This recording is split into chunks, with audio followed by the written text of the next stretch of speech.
Seja bem-vindo ao podcast Cinemação 456. Eu sou Rafael Arinelli e um dia o sol nascerá mais forte. Eu sou a Tamires Viana e eu já quero ir no cinema assistir Medida Provisória mais uma vez. Ah, vamos, vou junto. Vambora. Vambora. Eu sou Daniel Cury e a revolução nada mais é do que quando você tem uma ferida no corpo e depois passa algo nessa ferida pra curar a infecção. Olha aí. Pensou bem, hein? É, tá vendo? Frase do Fred Hampton. Não, mas pros ouvintes é frase sua. É. Não. Tem os créditos. Depois vão me acusar aí de roubar a frase dos outros. É verdade. Muito bem, meus amigos, estamos reunidos nesse podcast aqui para bater um papo sensacional sobre o primeiro longa-metragem dirigido pelo Lázaro Ramos, né? Vamos falar aqui sobre o filme brasileiro Medida Provisória. Lembrando você, né, que assim como todos os outros episódios onde a gente analisa filme, aqui nós vamos dar spoilers, né? Então, continue aqui por sua conta e risco, mas acima de tudo, vá ao cinema, veja o filme, prestigie o cinema nacional, o cinema brasileiro. Isso é o mais importante. Então, independente se você viu ou não viu o filme, vai lá e assiste, porque isso é o mais importante. É assim que a gente ajuda a cultura, né, e a parte cinematográfica brasileira a se desenvolver. E para bater esse papo hoje aqui, temos conosco aqui, né, vocês já ouviram aí, nossa parceira, amiga, irmã, Tamires Viana, que veio aqui bater esse papo com a gente, a pessoa que confirmou em primeira mão aqui pra gente que Seu Jorge é sim cheiroso. É isso, e muito cheiroso, muitíssimo cheiroso. Ela confirmou suspeita que eu tinha. E aí, agora é informação em primeira mão. Seu Jorge é cheiroso. Tá, o grande confirmado. spoiler. O grande spoiler de Medida Provisória é que Seu Jorge é sim um homem cheiroso. Pois é. Agora, Tamis, seja bem-vinda novamente ao Cinemação e conta pra gente, né? O que você faz lá no Cineclique? O que é o Cineclique? Conta pra gente aí. Meninas, obrigada mais uma vez pelo convite. Eu sou aqui de casa, todo mundo já sabe, já me ouviram. Então, mais uma vez, muito obrigada por esse convite. Também eu tô muito honrada de falar sobre um filme que eu gostei tanto, né? O primeiro do Lázaro, que é um cara que eu admiro pra caramba. Então foi um convite mais do que especial aqui. E eu tô lá no Cineclique, né? Eu sou jornalista lá no site, faço crítica, faço análises, faço notícia, faço várias coisas, listas de indicações, enfim. E é isso, vocês me encontram lá no final, dou mais detalhes onde vocês podem ler as minhas coisas, mas a princípio é isso. Então, mais uma vez, muito obrigada. Que demais, então, seja bem-vinda novamente. E é isso, vamos bater esse papo aqui sobre Medida Provisória, o filme, tá? A gente não vai ficar falando aqui sobre normas em forma da lei, editadas pelo presidente da República em situação de relevância e urgência. A gente vai falar sobre o filme. E vamos bater esse papo, mas logo depois do panorama. Panorama.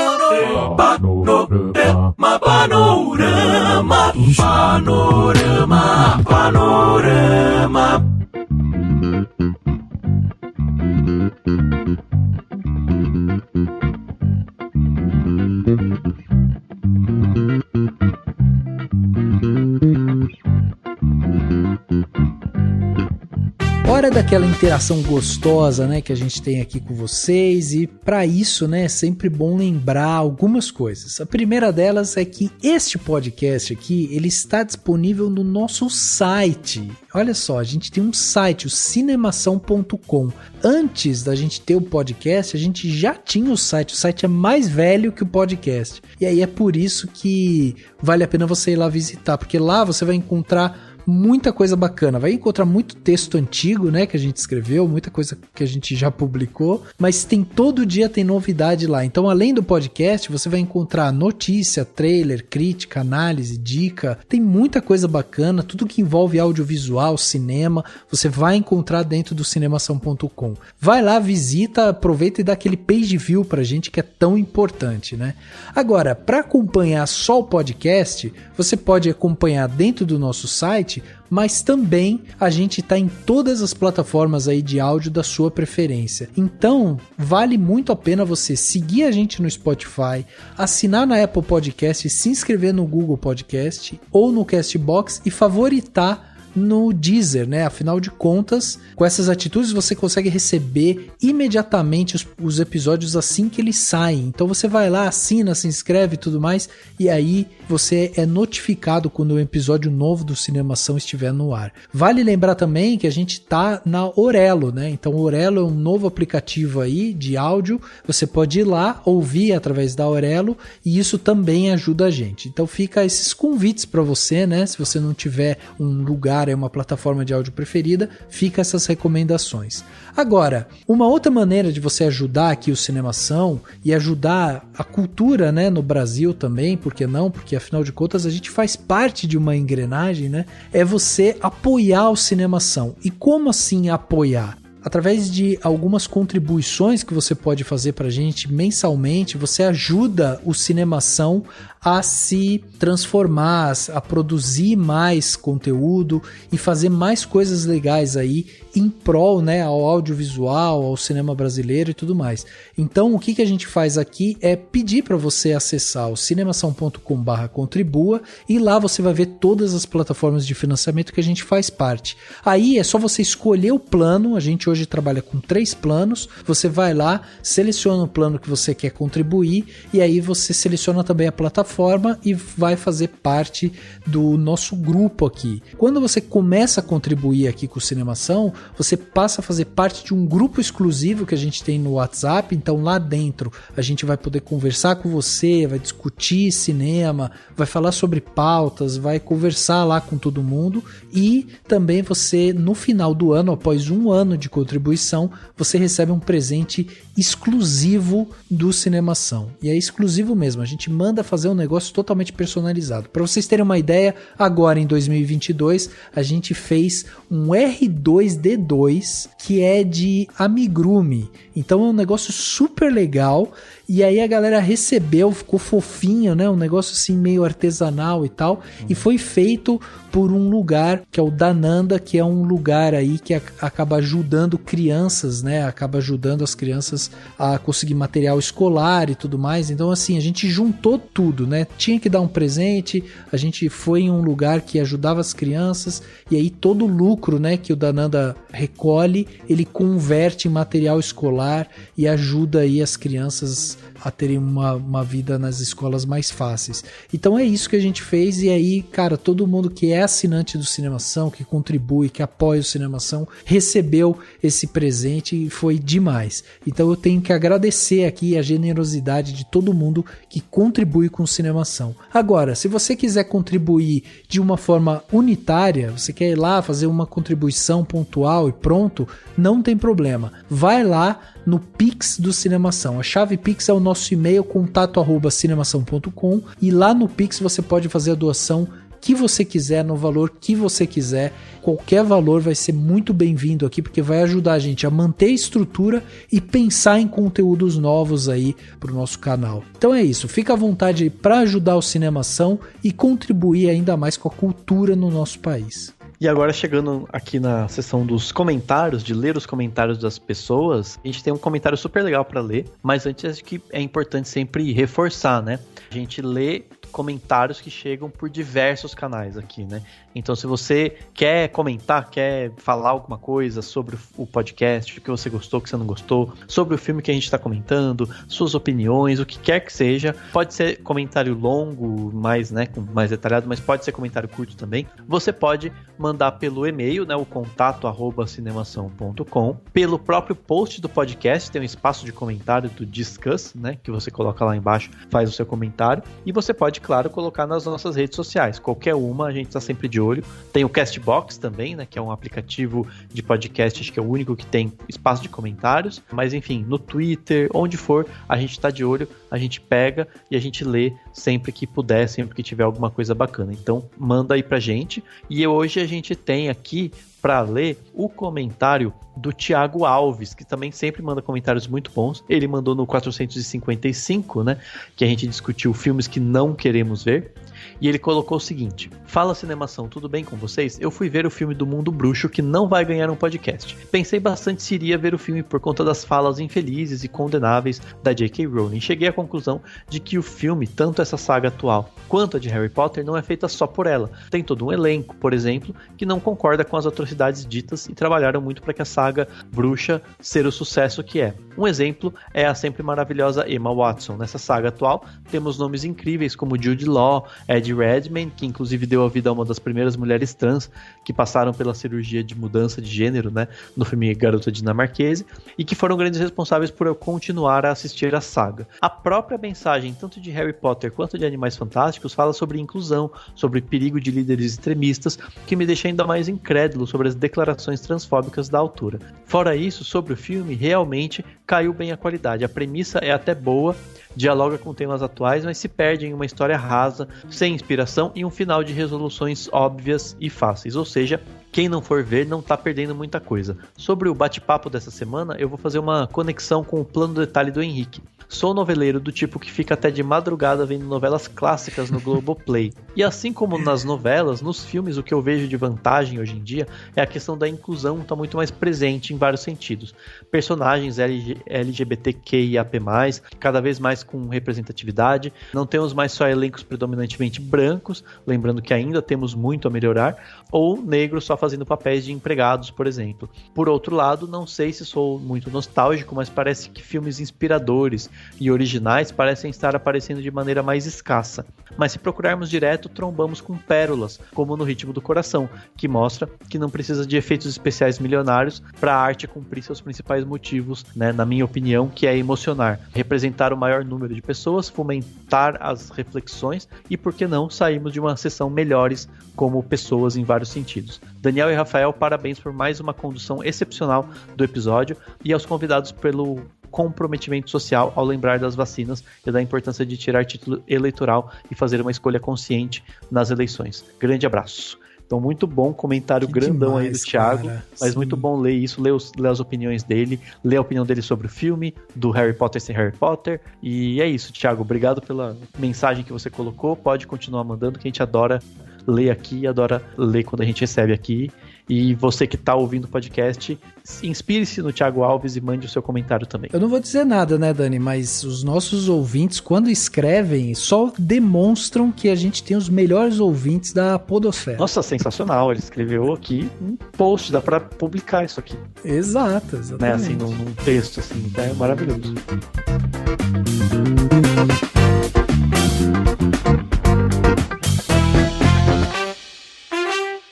O meu nome é André e esse aqui é meu primo, Antônio.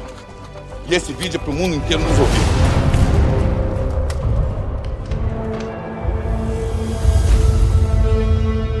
Rapaz, como é que a gente não viu isso? Como é que a gente deixou chegar nesse ponto? Como é que a gente riu disso? E a médica? Para aí! Meu nome é Antônio. Eu era negro. Hoje, sou melanina acentuada. Será que a gente nota quando a história está acontecendo?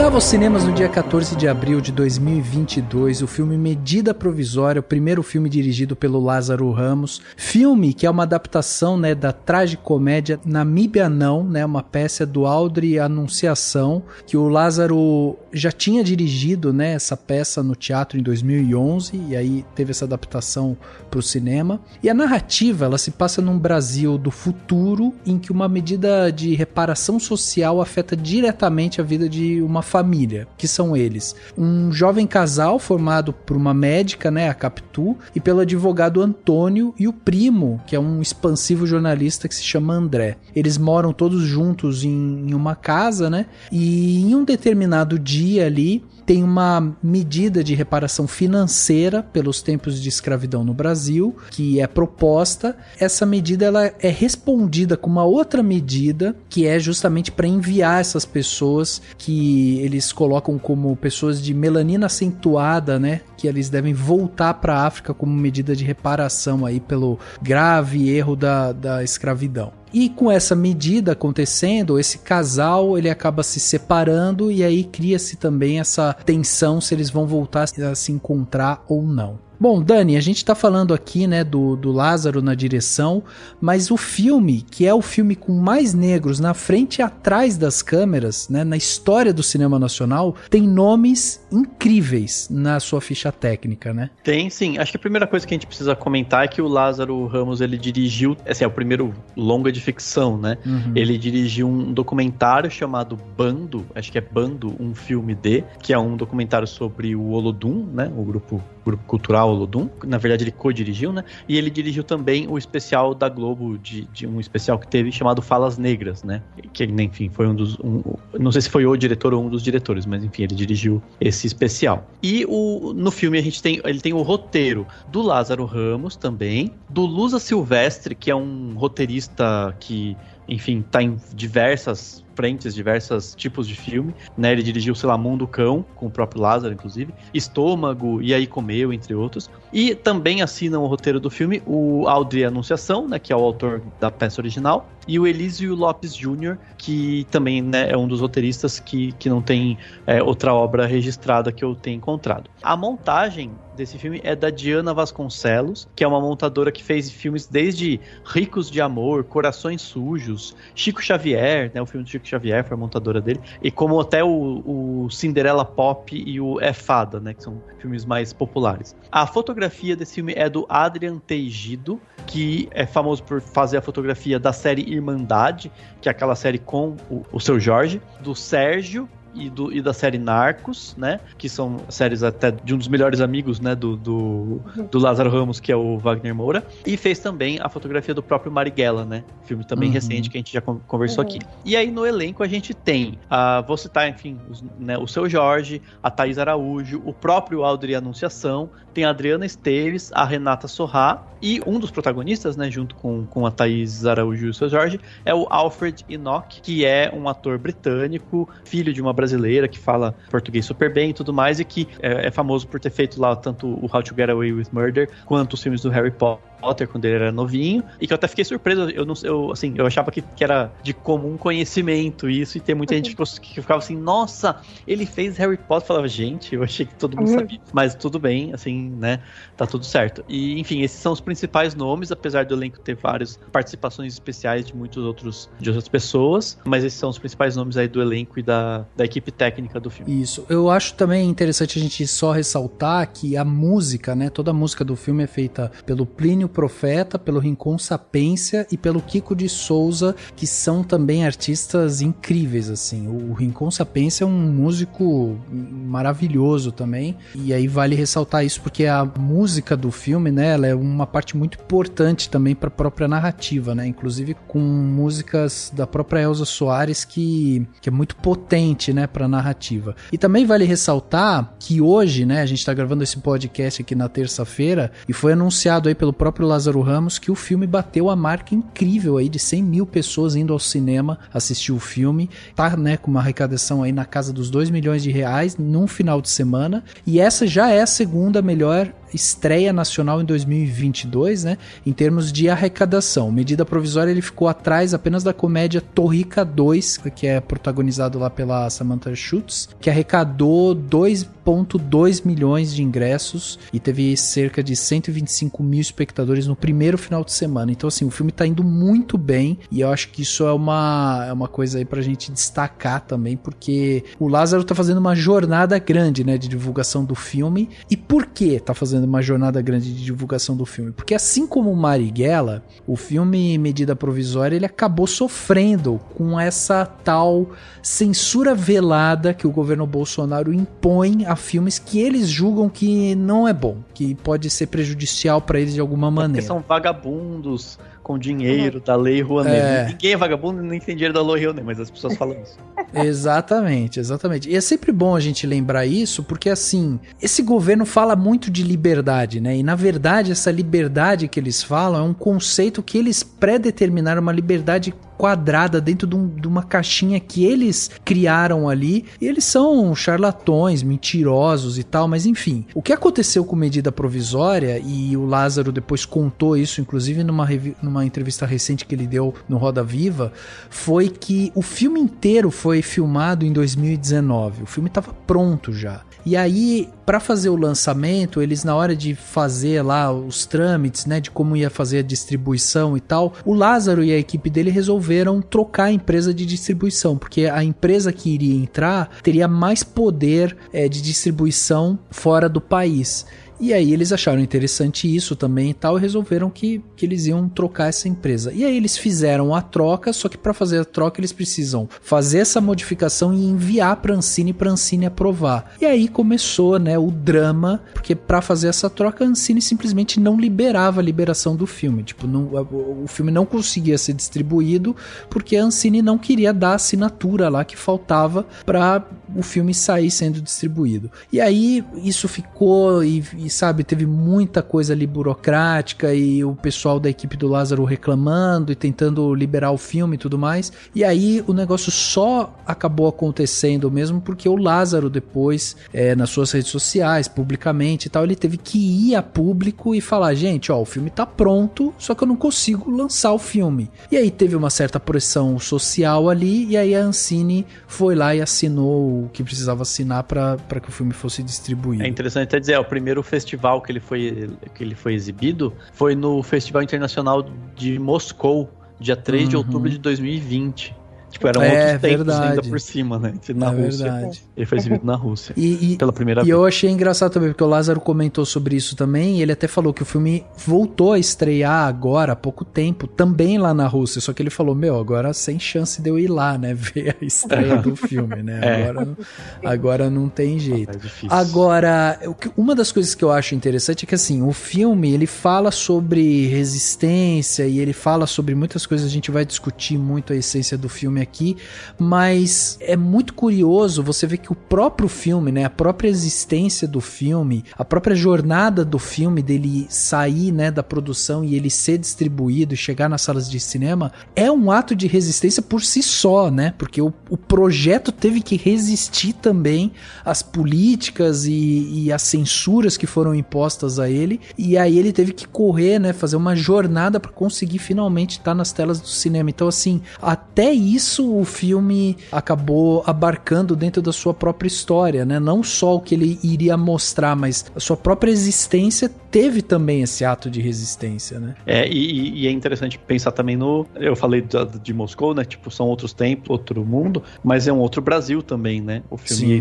estrearia num Brasil ainda, num momento histórico diferente, e aí passados 4 anos você tá numa situação em que você tem o governo mais, enfim, né? Avançou mais tempo, e um ano de eleição, então a situação toda política do Brasil acho que faz as pessoas enxergarem de uma outra maneira, vai fazer as pessoas talvez interpretarem de outras maneiras, né, o filme, enfim. Sim. Eu acredito que ele chegou realmente num momento muito oportuno, né? Pra gente poderia ser oportuno naquele momento, pra eles, né, o pensamento de, vamos lançar aqui com o filme pronto, porque se não me engano a ideia do filme era chegar em novembro, né, no mês da consciência negra, e aí teve todos esses impasses aí que o Rafa já comentou aqui, mas ele chega num momento realmente talvez muito mais oportuno, né, para causar muito mais incômodo, né, no ano eleitoral, enfim, com outro cenário, então talvez tenha sido até bom esse filme chegar agora. Pois é.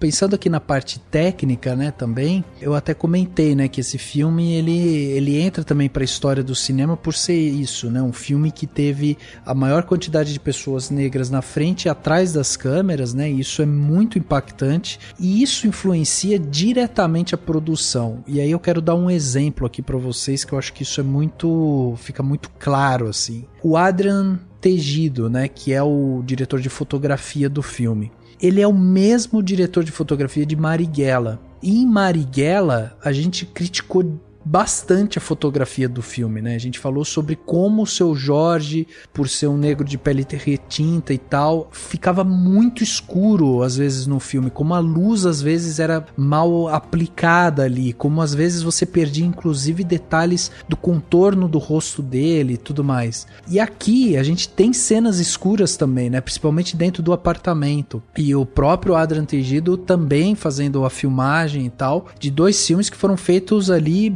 muito próximos, né, um do outro, assim. Então o Tegido trabalhou bastante nos 2. Agora, é impressionante a diferença de fotografia aqui. A fotografia do filme, pelas mãos e pelo olhar do Lázaro Ramos e dos assistentes que ali estavam e da galera que estava junto ali e tal, muda completamente, assim, o desenho. E a gente tá falando, isso que é muito curioso, porque a gente tá falando do mesmo ator, né, o Seu Jorge, em cenas escuras em 2 filmes e com uma fotografia muito diferente uma da outra, assim. É muito impressionante, assim, com uma mão, a visão do diretor, né, ali, impacta. E aqui não é uma crítica ao Wagner Moura, tá? Não é isso. Mas é óbvio que a equipe do Lázaro estando ali compondo, né, e ajudando a compor também essa luz e tudo mais que tinha, né, ao redor ali do Adrian Tegido, ajudou demais ele a trazer uma fotografia completamente diferente do que a gente viu em Marighella.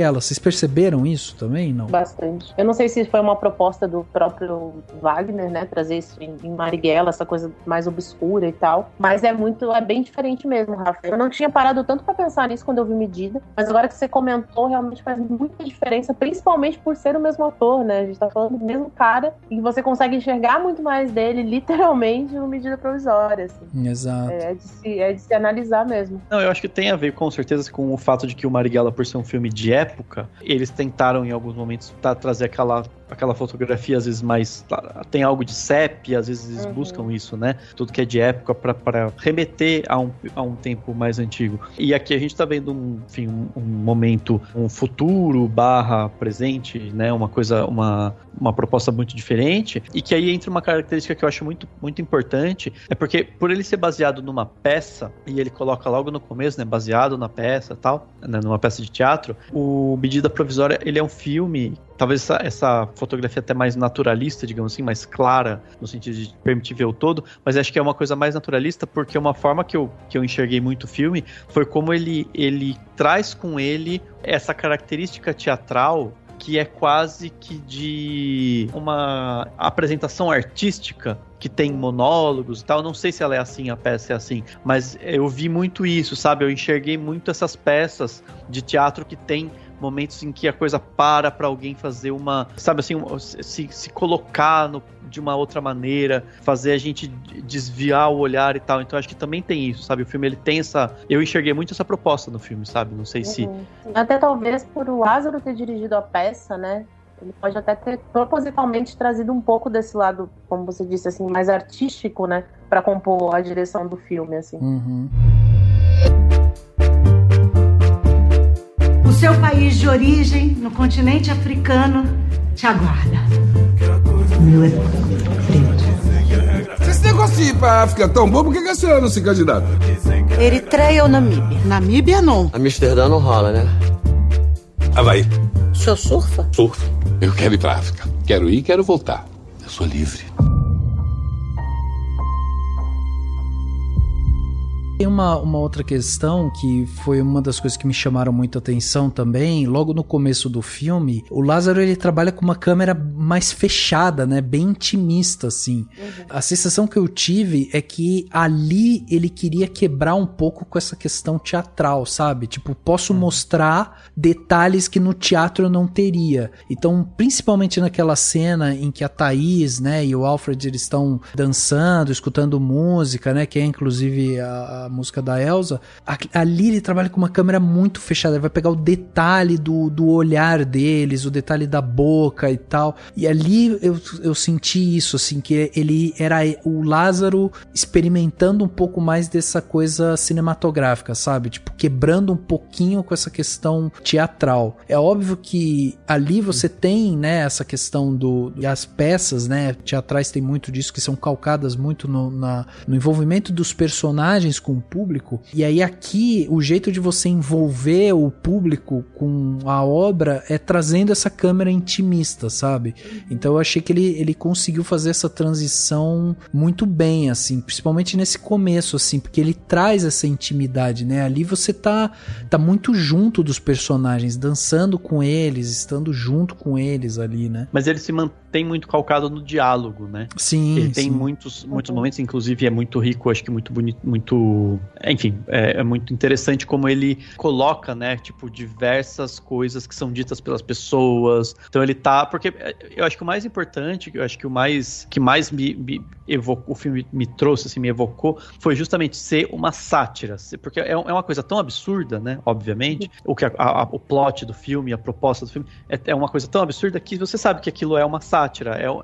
Até eu vi alguma crítica que falou, americana até, é uma mistura de Black Mirror com alguma outra coisa, assim. E tem algo de Black Mirror no sentido de ser algum futuro meio próximo, onde coisas absurdas acontecem, mas eu acho que mesmo assim, ele tem essa coisa, e aí eu falo teatral, porque tem um momento até no começo do filme que eu lembro que eu vi, o pessoal saiu tudo andando junto, caminhando junto, né, a personagem da Renata Sorrah, que é tipo a vizinha branca, racista, enfim, né, e a galera conversando, e eles meio que caminhando juntos. Isso é uma coisa muito de teatro, eu falei, nossa, eu vejo muito teatro nisso.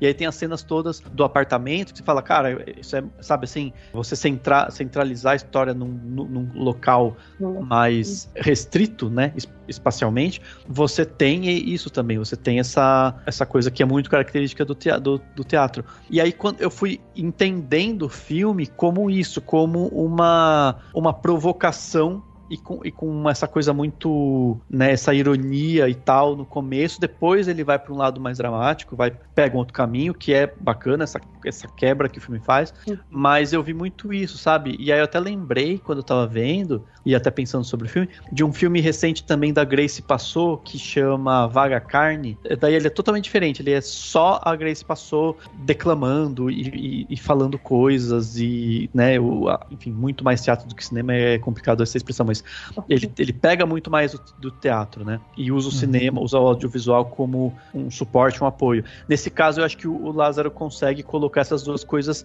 juntas, no mesmo patamar.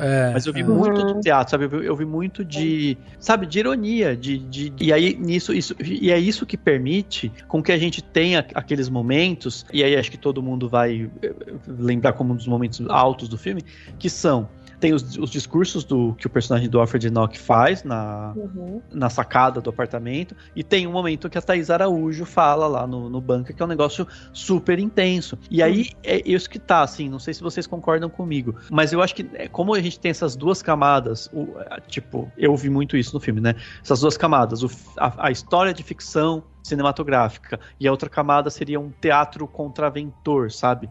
Esse teatro contraventor, essa camada de teatro contraventor, pra mim, ela traz muito os próprios idealizadores, ela traz algo meio que fora do filme. Então, quando você vê a Thaís Araújo falando tudo aquilo que ela tá falando, é a personagem dela, mas é a Thaís Araújo falando. Quando o Alfred Enoch fala, talvez seja o próprio Alfred, mas como ele não é brasileiro e tal, tem muito do próprio Lázaro, que acho que é o alter ego, né, dele lá, o ator. Então, não sei se vocês concordam com isso, mas eu vi muito isso como um filme que equilibra esse ficção com algo meio que te lembrando que você tá vendo esses atores que são esses atores negros que o Brasil colocou como os maiores atores negros, né, assim, infelizmente diante de não tantos quanto a gente gostaria, né, na televisão e tal. Eu concordo muito com você, Dani, e principalmente trazendo duas curiosidades aqui, né? Eu tive a honra de entrevistar tanto parte do elenco quanto o Lázaro para esse filme. Na entrevista que eu fiz com o Lázaro, eu perguntei para ele exatamente sobre essa cena da Thaís, porque foi uma das cenas ali que me impactou de uma forma que eu fiquei sem ar, assim, assistindo ela falando tudo aquilo, né? E aí ele falou de um tom de brincadeira e tal, mas ele disse que ela estava muito insegura de fazer essa cena, porque para ela era uma cena muito mais potente do que ela acreditava quando ela leu o roteiro, sabe? Então eu acho que entra nesse ponto que você falou, né, de talvez ela sentir tanto isso na pele, literalmente, de ser uma mulher negra no Brasil, e nesse Brasil, enfim, em caos que a gente está vivendo. Eu acho que isso se aproximou mais dela do que talvez deveria, ou do que ela quisesse que se aproximasse, né? E da mesma forma, eu questionei o Alfred sobre essa paixão pelo Brasil que o Antônio, que é o personagem dele, tem. E ele é um cara que vive muito também, né? Por ter mãe brasileira e tal. E ele fala na entrevista sobre o quanto que ele tem orgulho de ter sangue brasileiro, o quanto que ele acredita que esse é o país dele. E ele faz praticamente esse monólogo na minha entrevista que ele faz no filme, né? Então, eu acho que quando você fala isso, é exatamente esse olhar, assim, que eu tive, né? Vendo o filme, eu tive. Então, foram duas coisas que me chamaram muito a atenção e que eu quis abordar na minha entrevista. Então, quando você falou, eu me lembrei exatamente desse ponto, sabe? Do quanto que as falas ultrapassam a ficção, né? A da Thaís, principalmente, assim, eu lembro de quando ela começa a falar, eu fiquei completamente emocionada, assim, sabe? Porque é de uma realidade, é de um tom tão, ao mesmo tempo, desesperado e emocionado, né, que não tem como você não imaginar que ela realmente está sentindo aquilo que ela está falando, que ela queria falar, né, talvez ela, como Thaís, quisesse muito falar aquilo e encontrou na Capitu ali o caminho, sabe, então eu concordo 100% com você nisso. Eu acho que tem algumas coisas aqui que são interessantes da gente pensar, que é o seguinte, essa mescla, né, e o fato do Lázaro já ter dirigido a peça e tudo mais, eu acho que isso potencializou ainda mais, né, esses discursos e tal, e eu acho que é meio inevitável, assim, a gente descolar, né, a figura da Thaís Araújo, do Alfred, do próprio Seu Jorge e tal, dos personagens deles, porque a gente vive, inclusive, um momento histórico, né, dessa luta constante por direitos e tudo mais, que a gente acaba vendo isso repercutir, e a gente vê, né, a própria Thaís, o próprio Lázaro indo e falando isso em entrevistas e tudo mais. Então, assim, o discurso acaba ficando muito atrelado. Agora, eu achei interessante porque, assim, eu gostei muito do filme, e uma das coisas que mais me impactou nele foi que ele me emocionou com uma frequência alta, sabe? Tinha vários momentos ali que acontecia alguma coisa e eu tava muito emocionado com a cena. Passava aquela emoção, daqui a pouco eu tava emocionado de novo com uma outra cena. E esse ritmo do filme, de trazer essas cenas emocionantes e aí os discursos, e você tem vários discursos no mesmo filme e tudo mais, eu achei isso potente, né, pra narrativa em si. Achei que combina muito também com os tempos que a gente vive hoje, que são de vídeos curtos, né, a gente tá falando hoje de uma geração TikTok, a gente tá falando de uma geração que gosta de mensagens rápidas e tudo mais, e achei também que é justamente esse equilíbrio entre o que é no teatro, que o teatro é aquela coisa de você sentar e se debruçar e degustar, né, a peça na sua frente, mas essa parte audiovisual, assim, que o Lázaro trouxe, encaixando, mesclando tudo, fazendo essa mistura e daí trazendo pra gente essas emoções, eu achei que foi uma combinação muito boa, assim, também. E aí entra a dimensão do filme, né? Porque o filme, ele começa com essa questão que até o Dani estava falando, que tem ali uma comédia, uma sátira, um sarcasmo no começo e tudo mais, mas é um drama que ele aborda dimensões políticas, jurídicas e institucionais. Ele passa por questões, tipo, muito relevantes, inclusive para os tempos de hoje, né? E aí eu acho que também por isso que o filme me emocionou tanto, assim, porque quando a gente olha para isso e fala assim, cara, é uma coisa, né, é uma medida, nossa, impossível, que coisa, né, um exagero e tal, realmente mas aí quando você começa a ver as medidas provisórias que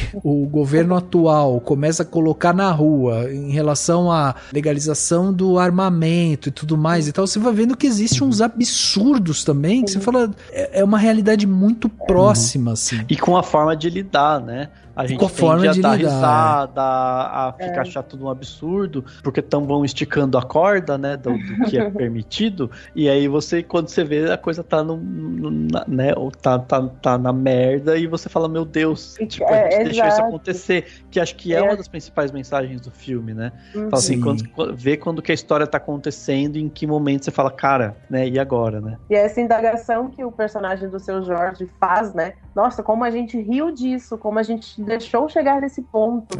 Mas a gente tá falando de um país, cara, que há 4 anos elegeu um cara racista, homofóbico, preconceituoso, misógino, enfim, né? E tá tão próximo. Né? Então a gente fica nessa, nossa, que absurdo isso, mas acho que nunca aconteceria. Mas, cara, há 4 anos, eu consigo me lembrar o que eu tava fazendo há 4 anos. Exato. E a gente deixou um cara desse, a gente não, né? Porque, enfim, nós aqui não contribuímos para que isso chegasse lá, mas, né, como um país, mais da metade desse país conseguiu colocar um cara desse. Então, quando a gente se depara com essa realidade, né, mesclada ali com a ficção, não é nada absurdo quando a gente para olhar, né, de fora, quando a gente sai do cinema e se depara com o governo Bolsonaro ainda aí, então... E sabe onde eu acho que, assim, essa história foi muito bem empregada, muito bem construída e tudo mais? Ela começa já no próprio título, né, porque o título, ele é uma via de mão dupla, assim, a hora que você pega e vê, assim, medida provisória, ele pode ser muitas coisas, e aí entra um questionamento que seria, assim, a questão do direito, a questão da justiça, né? Porque eu falei até que essa é um drama que ele tem essas dimensões, política, jurídica e institucional. Nessa dimensão jurídica, a parte de você trazer a ideia de uma medida provisória é um questionamento, e aí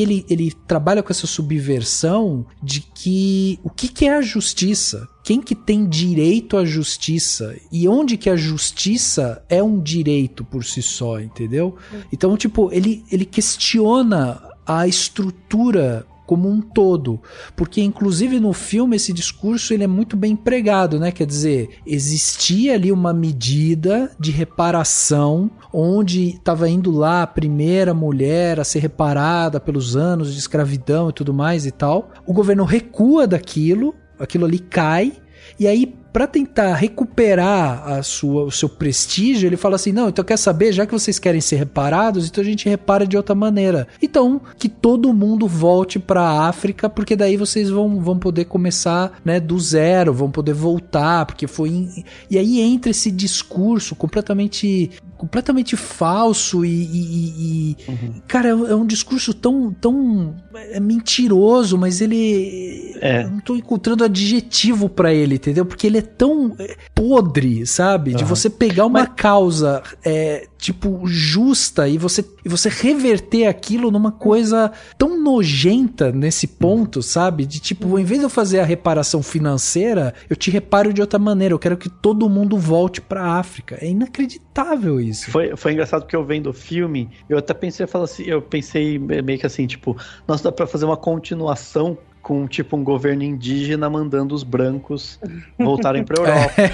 Pois é. E aí eu vi uma pessoa, não sei quem, alguém comentou no Twitter assim, falando assim, porque o futuro desse filme é quando os indígenas já foram dizimados. Aí eu fiquei assim, nossa, que loucura pensar nisso também, né? Tipo, claro, são confabulações, o filme não se propõe a ser um universo construído com esse objetivo, né? A ideia é ser essa sátira, essa metáfora, esse absurdo, né? Mas foi muito louco, porque eu falei, nossa, aí faz sentido, não faz sentido o que eu pensei durante o filme, né? Se a gente fala assim, então manda os brancos voltarem pra Europa e tal. E aí o próprio filme, eu acho que ele é legal por isso, assim, tem muita coisa que eu gosto nele, que assim, ele vai pincelando essas coisas, né? Então tem até uma cena que um cara vai ser preso, ele fala, o amigo dele fala, né? Não, ele fala que é branco, daí o amigo dele fala, não, você é preto. O que tem de brasileiro que estaria nessa situação? Né? Sim. Ele fala, não, mas eu sou branco. Não, aí tem uma menina, uma criança albina, né? Que é uma cena até pesada, assim, mas que é interessante, tipo, a burrice do cara, do policial, a estupidez humana chegou a um ponto que o cara olha pra uma menina e fala assim, você é branca, você fica. Tipo, né, assim, você tem a pele branca, então ele não entende nada. É que a Adriana Esteves, ela faz questão de ler a medida, e uma das coisas que tá escrita lá é que, assim, a pessoa, ela tem que parecer, ela não precisa necessariamente ser, ela precisa parecer. Então, na medida tá escrito isso, e de longe ainda, tipo, na medida é tão absurda que fala, se a pessoa parecer de longe um descendente, não sei o que, tem que ir embora. Então a menina não parece e aí ela fica, entendeu? É com muita satisfação que eu assumo o Ministério da Devolução. Os anteriormente denominados negros começam a ser retirados imediatamente do território brasileiro. Você é branquinho ou você é preto, rapaz? Nós pedimos que a população expresse o seu desejo e colabore com a ação. Medida provisória 1888.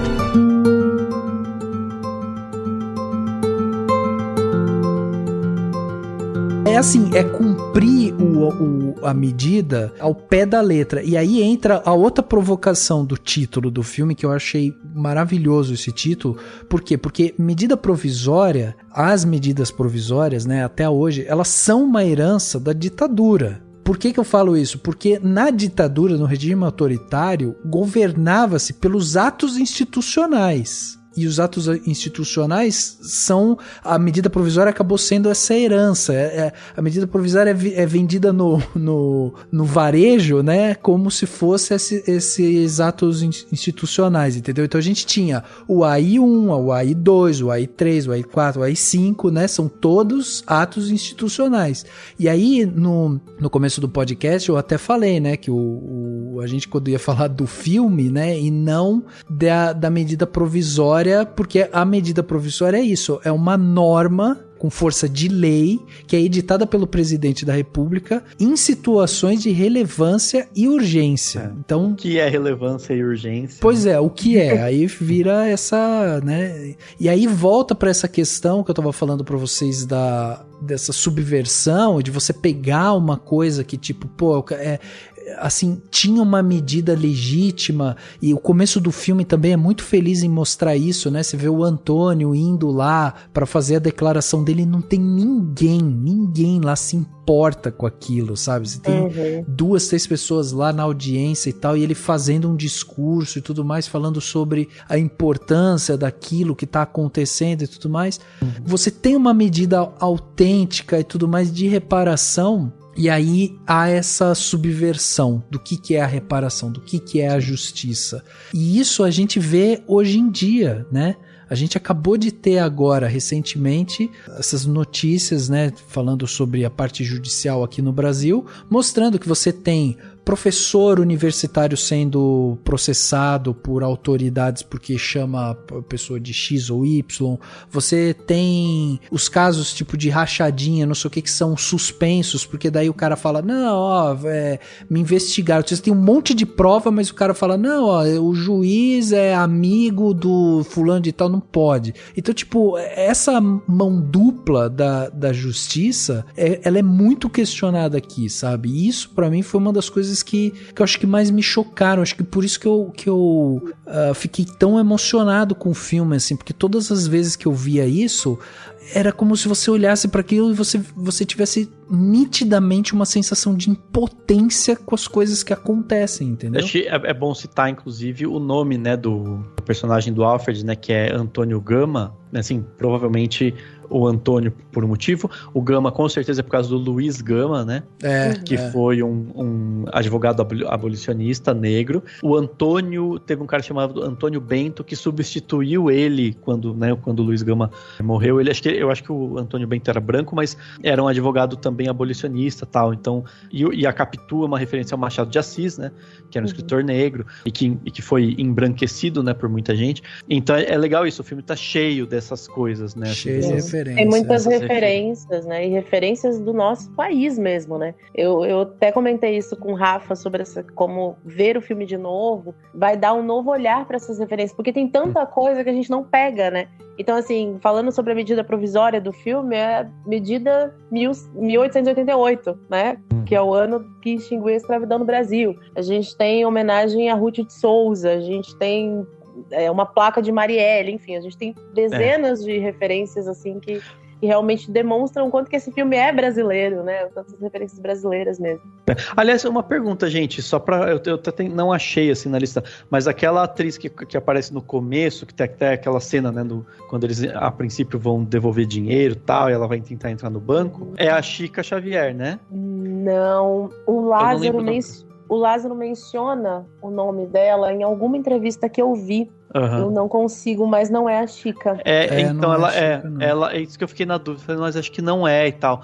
Apesar de lembrar bastante, assim, tem um mesmo jeitinho e tal. Consegui achar. O nome dela, eles citam, né, no IMDb como Dona Diva. Sim. Ela chama Dona Diva Guimarães, Dani, e ela participou da Flip de 2017, na mesa que tava o Lázaro. Então, ela deu um discurso muito emocionante. Depois eu vou mandar essa matéria pra vocês, a gente pode ler depois. Legal. Mas talvez tenha sido ali, né? Ele citou ela em algumas entrevistas, até, enfim, ovacionando a atuação dela. Ela é uma professora de 77 anos. Eu não sei se ela já fez algum outro filme, mas foi o que eu encontrei aqui. Eu acho que é legal. Eu lembro desse vídeo. É um vídeo que ela se apresenta eu lembro disso. É um vídeo super bonito que foi compartilhado. Nossa, e ela ficou super parecida, eu achei.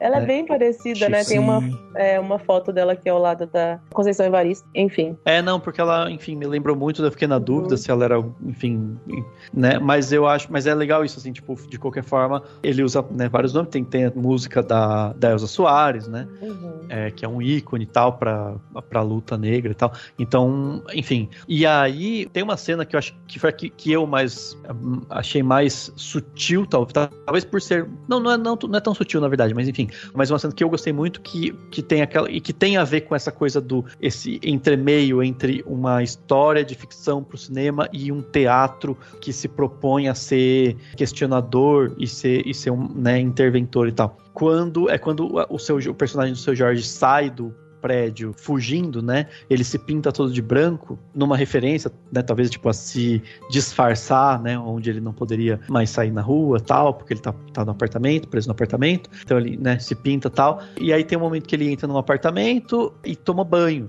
E aí você vê, tipo, né, aquela toda a tinta branca indo embora, né? E eu achei muito interessante, assim, porque eu falei, é muito louco, assim, dá pra fazer várias interpretações, né? Como ele se despindo de tipo, qualquer branquitude, porque até é dito em outro momento no filme, lá no Afro Bunker, né? Um dos caras fala, a gente anda que nem, tipo, sabe assim, faz as coisas que nem os brancos, né? Com quem diz, tipo, a norma, né? A normatividade do mundo é branca. E aí, aquele momento, acho que é interessante, sei lá, eu acho que fiz a leitura de como ele tá se despindo de qualquer branquitude que ele tenha, embora ele tenha se pintado antes, e logo depois tem a cena que ele vai tentar escapar e tal, né, e tem todo o drama. Mas eu pensei nisso, eu achei uma cena muito forte, assim, também. Né? Que legal.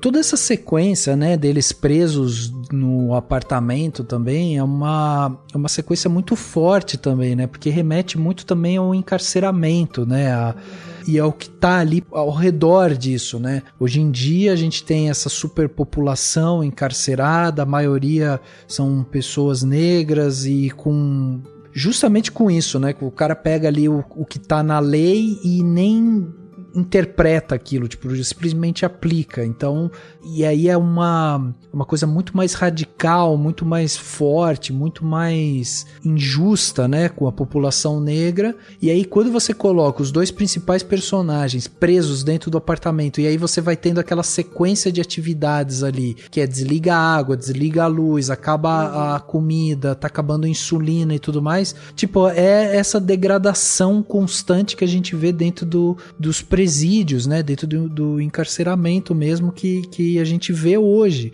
Então, isso daí é muito potente mesmo, né? Porque é o sistema, né? É o sistema, tipo, a exatamente. Resistência pessoal, física, tal, até quanto ela dá conta de combater o sistema, porque é o sistema que controla essas coisas, né? O governo, né? De forma mais simples. Mas é isso, que controla a chegada de água, de tudo. Né? E você sabe que tem um momento, acho que no segundo discurso, né, que o personagem do Antônio, né, que é o Alfred, faz, que tem um momento que ele vai pra sacada ali, pra varanda, enfim, e aí ele fala assim, vocês vão ter que acordar e se deparar com o meu talento, né? Cara, isso pra mim é uma coisa tão potente, porque o talento negro, ele é constantemente podado, ele é constantemente varrido para debaixo do tapete e tal. E aí um dos grandes exemplos para mim disso é o próprio Pelé, né? Que é um cara que... Vocês já imaginaram o que seria o Pelé se ele fosse branco? Tipo, esse cara, assim, se a gente viu o Maradona na Argentina, como esse cara era endeusado na Argentina e tudo mais, eu não tenho dúvida do que o Pelé, ele não tem metade desse endeusamento aqui por ele ser um homem preto, entendeu? Porque se ele fosse branco, a gente daria outro valor. Não, fora que nos esportes e no entretenimento você ainda tem algum tipo de valorização, né? Na música, né? Sim, e aí exato. quando você vai para outras áreas aí, nossa senhora. Né? Exatamente. Então, tipo, quando ele grita isso, sabe? Quando ele vem e fala que vocês vão ter que dar de cara com o meu talento, eu achei isso tão impactante, assim, sabe? De ele falar isso, porque é verdade. O homem branco não consegue suportar o talento, não consegue, sabe? É uma coisa que tá além, assim. Então isso eu achei muito, muito legal, assim, toda essa sequência de cenas no apartamento, porque inclusive é uma fala sobre isso, né? Quantos talentos a gente encarcera, por exemplo, né? Com a tal meritocracia, por exemplo, né? O quanto é perdido, o quanto essa corrida é injusta e quantos dos talentos a gente perde por simplesmente a gente não conseguir encarar esses talentos de frente, não dar as oportunidades. Então, isso é muito impactante, assim. Bora, aqui tem duas. O que é isso que tá acontecendo aqui? Você sai com bora. Eu sou baiana. Arthur, volta pra casa. 1000 nações moldaram minha cara. Agora tudo é racista. Eu também já sofri racismo por causa do meu cabelo. O meu país é meu lugar de fala.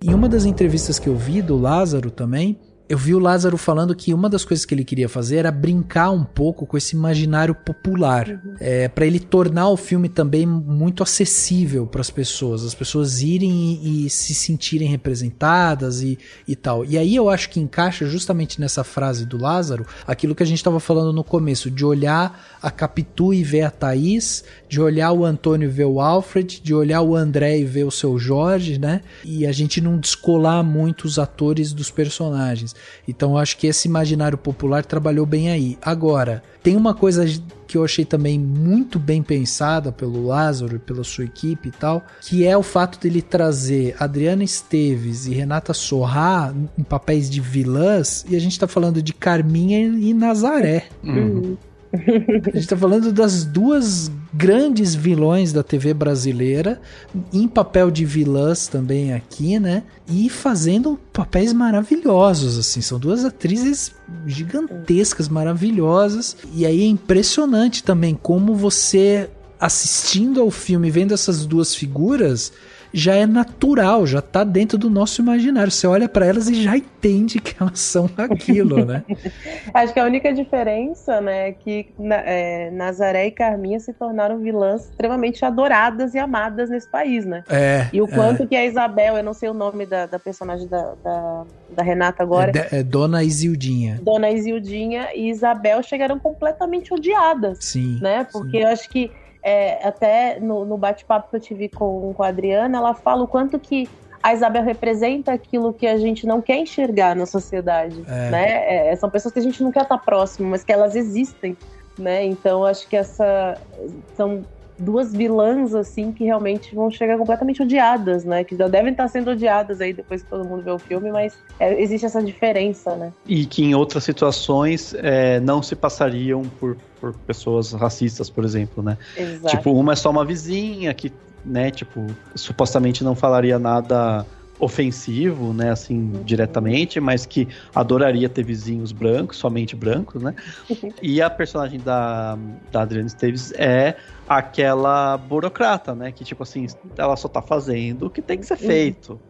Né? Eu não sou racista, né, eu só estou fazendo o meu trabalho. Exato, tipo, só tô fazendo as coisas. Então é isso, né, tipo, essa essas personalidades que estão por aí e você, só em situações atípicas e tal como essa, você evoca, né, o racismo e o preconceito delas, né? E aí tem uma outra coisa também, né, assim, porque me surpreendeu muito essa direção do Lázaro, sabe? A direção dele em vários sentidos. Eu até comentei aqui sobre a questão da fotografia, né, que foi uma das coisas que me chamou a atenção, você pegar o mesmo fotógrafo com um filme feito mais ou menos na mesma época, com o mesmo ator, e você já ter essa distinção, né, ali em questão de imagem mesmo, né, como foi feita a fotografia de maneira diferente. Mas aí tem uma outra coisa que é assim, eu achei também muito bom a maneira como ele faz as filmagens e como ele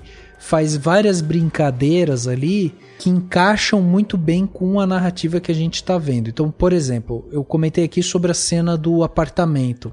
A cena do apartamento, o Lázaro vai trabalhar muito mais com câmeras fechadas mesmo. Você não tem muita dimensão de onde são as coisas no apartamento, sabe? Se você entrar aqui, para a esquerda é a cozinha, se segue reto é a sala e tal. Então você meio que fica perdido ali no apartamento. Por quê? Porque é uma situação completamente descontrolada, né? Então você tem nesse simbolismo do apartamento justamente essa questão do descontrole, do que está acontecendo, de como o seu mundo começou a perder completamente o eixo, né? Você não tem mais norte, você não sabe direito mais para onde ir. Então, e aí ele trabalha com essa câmera mais fechada, você tem justamente a ausência, né, de luz. Depois que o Antônio acorda e percebe tudo que está acontecendo, você vê ali que a luz vai diminuindo dentro do apartamento e chega um momento que essencialmente as cenas são filmadas na escuridão. Então a gente vai vendo essa perda de esperança mesmo ali, né? Em contrapartida, quando você está acompanhando a personagem da Thaís, né, a Capitu, ela, depois que ela sai do hospital e tal, o Lázaro faz também esse caminhar com ela com uma câmera próxima, porque ele quer te fazer sentir essa angústia também que ela está sentindo. Então ali também a gente não tem noção direito de onde as coisas estão vindo, para onde que elas vão, como que ela vai fugir, ali você não tem um caminho exato, e tudo isso mostra essa perturbação, né, que a personagem está sentindo.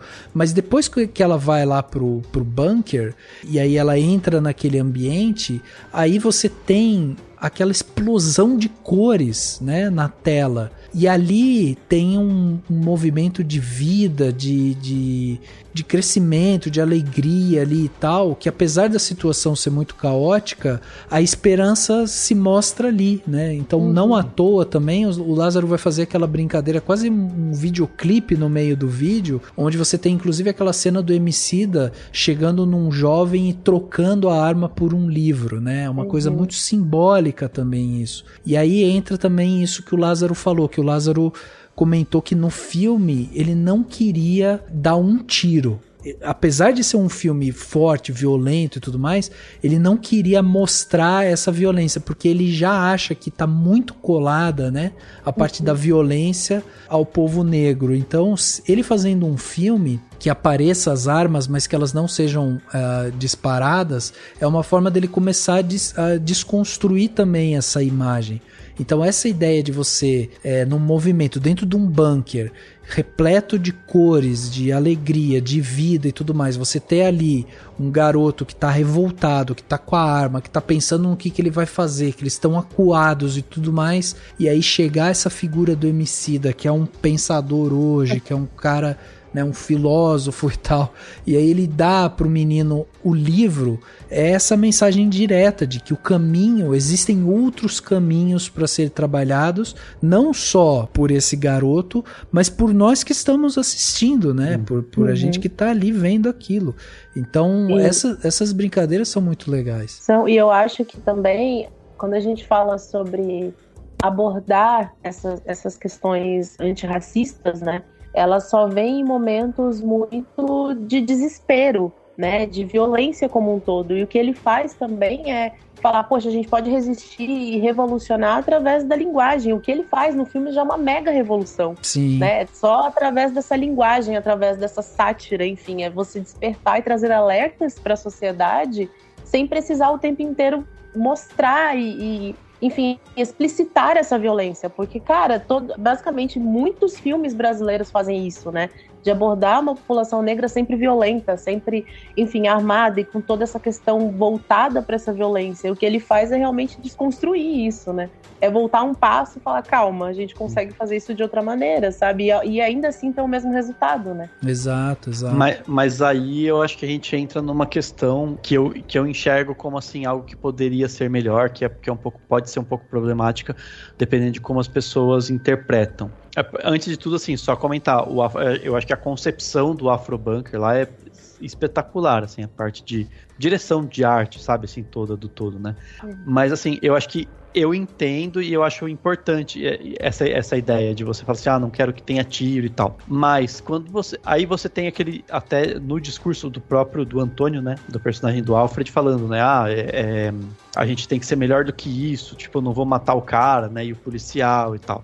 Mas aí, eu acho que quando você casa isso com aquela situação que você tem paralelo entre a morte do André, né, que é o seu Jorge, dele com um rapaz branco lá no Afrobunker, que foi com a melhor das intenções, mas, enfim, tinha sido parte do sistema e que houve um mal-entendido, né, lá, eu acho que a gente tem aí uma questão que pode ser perigosa, sabe? Porque nesse ponto, o filme, eu acho que ele entra num nível de uma mensagem conservadora, e conservadora não no sentido de conservadora, reacionária, não, no sentido de ser menos revolucionária do que as propostas, do que outras propostas e tal, de resistência, porque ao fazer isso, ele faz um paralelo, que não é um paralelo correto, né, faz um falso paralelismo entre a chamada violência do opressor, do sistema, da polícia e tal, e a resistência do oprimido. Por mais que você possa, e apesar de serem situações completamente diferentes, porque você tem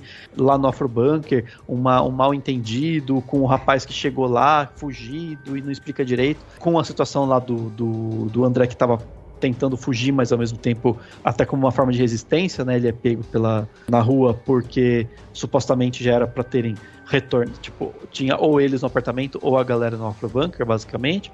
Então, eu acho que quando o filme faz isso, ele faz um falso paralelismo que pode ser perigoso, né? Como se tivesse... Eu entendo que o Lázaro quer questionar a violência e o fato de que não se deve ser violento e tal, mas aí eu acho que também entra num discurso, sabe assim, quase como condescendente com a classe média branca. Até porque muitos dos discursos são muito para pessoa branca, sabe? É para um branco ver a Renata Sorrah falando que sofreu racismo por causa do cabelo e meio que se incomodar. É para o branco ver o discurso da Thaís Araújo e sentir aquela... né, talvez muitos pela primeira vez entenderem essa dor da mulher negra e tal. Mas aí quando ele faz isso, ele meio que é um pouco condescendente com quem diz assim, olha, tá vendo? Mas também dá pra resistir sem violência. E eu acho que isso você pode cair num terreno perigoso, porque eu acredito que, tipo, é diferente a resistência. Por mais que você pode dizer que a galera lá errou em matar o rapaz branco só porque ele tava com a carteirinha e podiam ter feito de outro jeito, mas é compreensível o ódio deles e a raiva que eles têm e o fato de estarem cansados, e não é compreensível e não deve ser aceito. É quase como se o filme passasse uma mensagem contrária da do Bacurau, que daí sim tem uma mensagem em outra instância, em outra realidade, com mais sobre colonizado e colonizador, mas também sobre a questão do oprimido e do opressor, e de como você encara a violência desses dois lados. Engraçado, Dani, porque eu não li essas cenas dessa forma, assim. Eu li de uma outra maneira, por isso que pra mim ela não entrou muito nesse aspecto. Porque assim, como essa cena ela se dá mais no final do filme, né, no terceiro ato e tal, então você já teve esse monte de mensagens e justamente essas mensagens pros brancos e tudo mais, e aí eu acho que isso acaba ficando muito claro, assim. Quando essa cena acontece e ele faz esse paralelismo, a sensação que eu tive é só que o Lázaro queria mostrar que ninguém tá ganhando com essa situação, entendeu? Ninguém. A gente é fruto e os dois casos acontecem, né, por conta de um acidente. Nos dois casos é um acidente. Então ali não tem uma intenção clara de querer matar os personagens e tudo mais. Mas a sensação que eu tive ali é que justamente era uma mensagem do tipo, ninguém tá ganhando com isso, entendeu? Ninguém tá ganhando com essa separação. Ninguém ganha. Todo mundo tá perdendo. As vidas continuam a ser perdidas. Mas os negros perdem muito mais e muito branco ganha muito. Lógico, mas isso já tá falado. Isso já tá falado lá dentro. A partir do momento que você tem um filme cujo discurso principal é uma medida provisória para mandar o negro de volta para a África, você já tem o discurso já está construído de violência em cima do negro. Ali eu só acho que ele simbolizou de uma forma do tipo, tá todo mundo perdendo. E aí entra o que eu percebi, né, a minha percepção é que aí entra a figura de novo da personagem da Adriana Esteves, que quando ela chega e vê o corpo do André, ela só fala recolhe o corpo. E no caso do outro personagem, né, do branco lá que morre com o acidente também, você vê outra situação, você vê o namorado chorando em cima do corpo e uma comoção em várias pessoas, né, com um sentimento assim de tristeza e de espanto e tudo mais, e a Adriana Esteves não, ela é fria com aquilo. Então, pra mim a sensação que eu tive ali foi isso, que assim, tá todo mundo perdendo com essa situação, só que essa figura do homem branco, ele simplesmente não enxerga, é só retira mais um corpo aqui pra mim, porque é isso. Mas aí, tipo, a diferença é só no fato de você tá na linguagem cinematográfica, entendeu? Na montagem. Se você tivesse as situações separadas, faria mais sentido. Eu acho que o perigo na linguagem é quando você fica lá intercalando, né? Não, pegando um pouco desse pensamento do Rafa, assim, eu acho que é proposital essa coisa da frieza, né, da Isabel ao ver o corpo de um jovem negro ali, de um homem negro, porque é isso que a gente vive, né, o quanto de jovens negros que morrem todos os dias e que as pessoas não se indignam mais, né, então quando a gente vê casos, eu vou citar aqui a Ágata, por exemplo, que foi uma garotinha que faleceu, né, que enfim foi assassinada, vítima de uma bala perdida no Rio de Janeiro. Se fosse o caso de uma menina branca, né, de uma garota branca, a gente teria uma indignação muito maior em cima disso, né? Então eu acho que talvez seja proposital esses dois paralelos, né? Do quanto que a morte de um jovem branco ela causa muito mais impacto, indignação e tristeza do que de um jovem negro, que acontece com muito mais frequência quando a gente fala de mortes causadas pela polícia, né? Então eu acho que é proposital nesse ponto, sabe? Exatamente. Sim. E vamos citar aqui também, né, Tami, que tem também lá os 80 tiros contra a família Santos Rosa, que até hoje a gente não tem ninguém que foi preso e tal. Também uma família preta que levou 80 tiros na rua e a gente não sabe o que aconteceu. Então assim, por isso que pra mim como o filme ele por si só ele já tem um discurso, né, construído, por isso que pra mim ali a gente não tem esse paralelismo. Pra mim essa assim foi uma outra mensagem, mas eu entendo que possa haver realmente essa interpretação e é uma interpretação que realmente vale a pena também ser colocada em reflexão, porque né, ele pode trazer isso, assim. É uma análise que eu faço, sabe? Eu acho que, e claro, estudando, pensando, lendo sobre o filme, em outras análises e tal, mas eu acho que tem isso, tipo, e é isso, esse tipo de coisa chega é como se fosse assim, eu quero provocar a sociedade, eu quero cutucar, mas eu vou chegar só até esse ponto aqui, sabe? Não vou incomodar tanto assim. Que eu acho que seria diferente se você trabalhasse com uma ideia mais... Vou aí evocar, tipo, dos Panteras Negras, né? Que eram mais... Que entendiam que a resistência passava... Enfim, que passa pela violência de alguma maneira como forma de resistência, né? Não acho que seja um problema, eu acho que tá... Enfim, é o que eu falei, tá na linguagem. Se eles não tivessem feito aquele paralelo, aquela montagem, né? Que corta pra um, corta pra outra, a gente já teria uma situação diferente. A gente tá se organizando em lugares como esse. O Renascer os Colombos? Afrobanca, a gente prefere assim. Ninguém é obrigado aí, não é? Não. Vai quem quer. E agora? vai dar certo. De falar.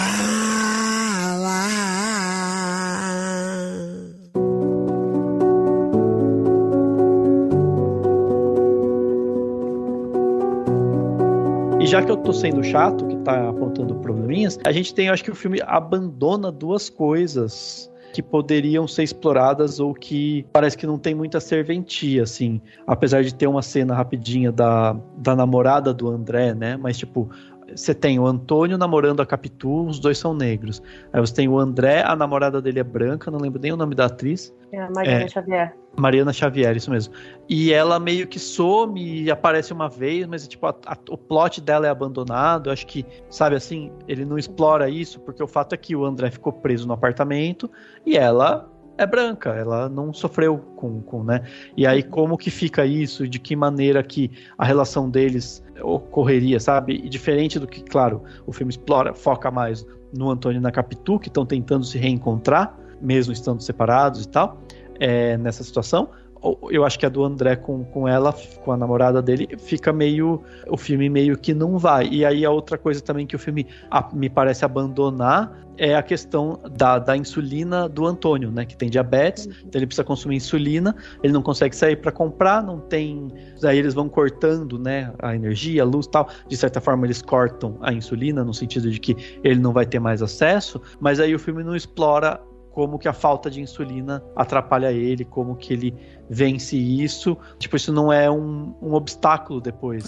Então é uma coisa que, tipo assim, o filme apresenta, você pensa, vai ser um obstáculo lá na frente, ele vai sofrer, ela vai, sei lá, já imaginei a Capitu voltando com insulina, buscando tal, isso sendo uma coisa na trama. Isso é abandonado. Então, assim, eu acho que... E aí é que tá. Eu fiz essa análise que eu coloco meio que duas camadas, ou talvez até melhor, dois pilares do filme, né? O pilar da peça teatral contraventora e o pilar da obra cinematográfica de ficção. O pilar do teatro permite alguns diálogos, permite algumas coisas meio irônicas e faz com que o filme ganhe em cima disso. E aí o pilar da ficção, nesses momentos que a gente fala de roteiro, de tudo bem, é coisinha de roteiro, mas aí ele dá uma enfraquecida. Só que a diferença é que, pensando numa coisa matemática, só para as pessoas visualizarem, fazer um paralelo só para tentar colocar meu ponto de vista aqui.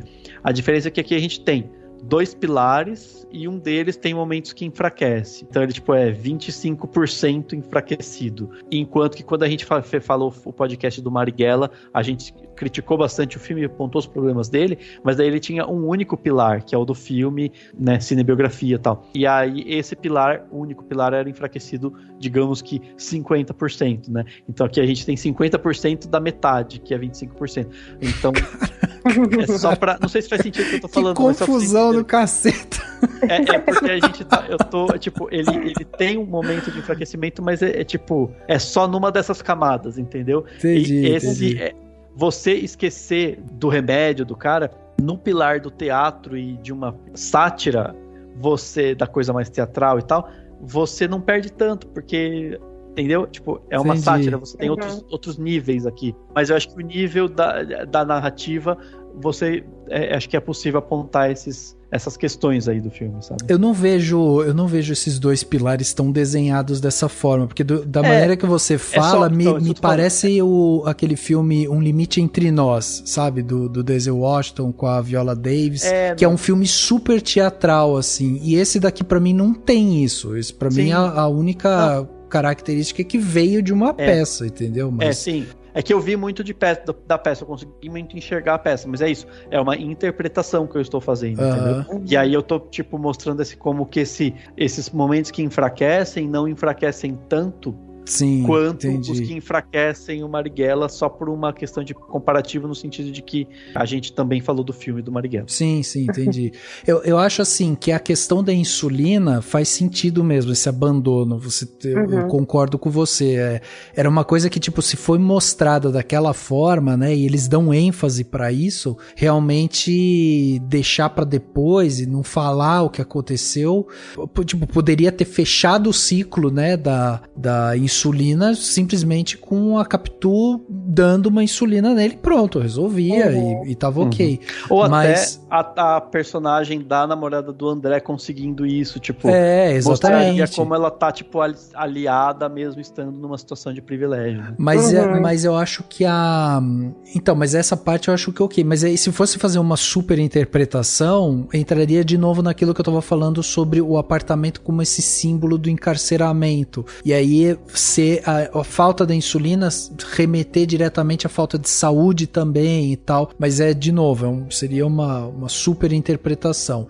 Na parte da Mariana Xavier, né, que é a Sarah, que é a namorada do André, essa parte já não me incomoda, porque como eles trazem ela em alguns momentos, tipo, ela tenta entrar no prédio, ela é barrada, depois ela aparece, né, com aquele cartaz falando resistam e tudo mais e tal. Então, assim, a sensação que eu tive é que ela tava ali por perto, e ela tava tentando, mas eles estavam tão fechados, né, existia um cerco ali, e aí chega aquele ponto de que eles são os últimos da cidade para ser retirados e tudo mais e tal.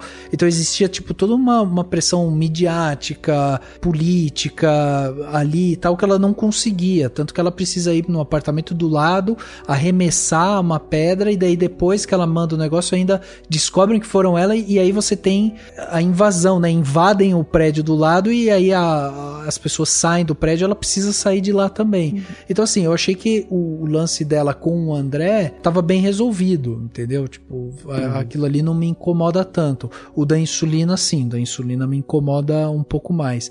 E aí existe também a outra questão, que é a parte da interpretação, porque também existia as críticas, né, justamente por conta das atuações. O Alfred, né, que é um cara que fala português e tal, mas você percebe que ele tem o sotaque e tudo mais. Isso é tão qualquer, tipo, tão desimportante, né? Exatamente, era exatamente isso que eu ia falar, cara. Isso é tão desimportante que, tipo, tanto faz, entendeu? Isso. E tem isso, eu pensei nisso até, eu falei, no Brasil a gente não tá acostumado, né? Não, a gente é mimado. A gente é mimado. Porque no Brasil a gente vê filme só com brasileiros. E de vez em quando, no máximo, tem uma coisa assim, tipo, mas esse cara tá com sotaque paulista e ele é do Rio, mas ninguém, né, numa novela, sei lá. Mas, tipo, você parar pra pensar, sei lá, em língua inglesa, o que tem de ator australiano fazendo papel de americano, ator britânico fazendo papel de sei lá o quê, e, tipo, eles não fazem, às vezes, o sotaque bem feito, ninguém fica reclamando, sabe? Exato. Ou ator de outros países falando em inglês, ninguém fica reclamando, sabe? Que a Alice Braga falou com... Não, entendeu? Tipo, então, isso é uma coisa de brasileiro que é mimado por só ter atores brasileiros. Tipo, o sotaque dele aconteceu com o Wagner, né? Quando ele fez o Escobar também, os colombianos reclamando do sotaque dele e tal. Sim, exatamente. Mas aí é diferente, porque não deixa de ser também uma questão de tentar buscar representatividade e tal, mas é outra questão aí dos colombianos. Aliás, falando em representatividade, acho que nessa questão aí do conservadorismo que eu tô apontando como uma questão do filme, não acho que é um problema, não tô aqui, tipo, dizendo, o filme... Não, eu acho que o filme é incrível do jeito que ele é, mas eu vi gente problematizando, né, o fato de que eles falam que eles não chamam mais de quilombo e chamam de afrobunker, sendo que quilombo não é uma coisa antiga, quilombo ainda existe, e os quilombos são fundamentais hoje para a resistência da cultura negra e tal, enfim... nem tenho condições de dissertar a respeito da importância dos quilombos, né? Mas a questão eles são muito importantes, eles ainda existem. Então, tipo, o filme meio que dá uma negada nisso e dá uma, sabe, tenta colocar um outro verniz para essa resistência, também não deixa, sabe assim, pode ser interpretado de alguma outra maneira, pode ser, no mínimo, problematizado, entendeu? Acho que eu entendo o que eles quiseram fazer e tal, mas acho que é um ponto para se colocar a respeito do filme, sabe? Pra se pensar, né? Mas aí entra também aquele lance de ser um filme que se passa no futuro, né? E aí entra esse monte de coisa que, tipo, como a gente não tem exatamente o que aconteceu e como as coisas se desenvolveram, então entra essa liberdade poética, assim, de... O próprio Lázaro, né, foi perguntado sobre a questão dos indígenas. E aí falaram, pô, nesse universo, os indígenas também já não existe mais, o que aconteceu e tal? E ele falou, é uma coisa pra gente pensar, porque esse universo ele é tão amplo que a gente tem que imaginem. Entendeu? Eu não tenho uma resposta, né? Mas é isso que aí que tá. Ele é tanto uma sátira e uma proposta de mostrar uma situação absurda que realmente o filme não se propõe a desenhar um panorama de como estaria o Brasil, tipo, tanto que eles até citam, em Salvador tá muito difícil, né, porque imagina, né, a Bahia é o estado mais negro do Brasil e tal, né, a população negra é muito maior, então é como quem diz, tipo, lá tá complicado, mas não mostra, então assim, realmente, a ideia não é essa, né, é ser uma história micro, mas ao mesmo tempo também nem sequer, você falou, né, a gente só pode imaginar e a questão é essa, né, tipo, exatamente. Não tem muito, ele não se propõe a fazer um universo expandido, medida provisória. Lázaro Verso. Lázaro Verso. Lázaro Verso. Muito bom.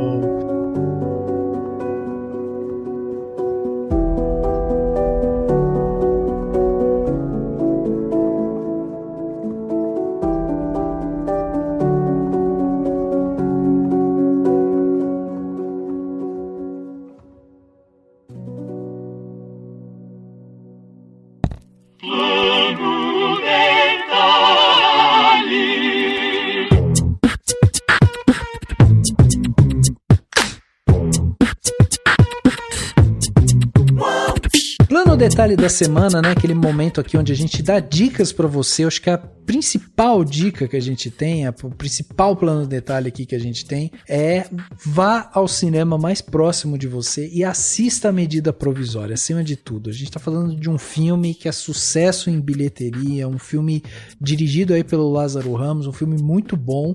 Então vale demais a pena você ir lá, correr, assistir filme brasileiro, e você ainda ajuda, né, a cultura brasileira aí a se desenvolver, apesar, né, de todos os retrocessos e todas as dificuldades que a cultura tem sofrido. Mas para começar aqui o plano detalhe, eu vou trazer aqui para vocês 3 planos detalhes, e o primeiro, eu acho que é um clichê e lógico, né, eu acho que a gente nunca deu essa dica aqui no Cinemação, mas é sempre bom recomendar, que é o seguinte: assista O Poderoso Chefão.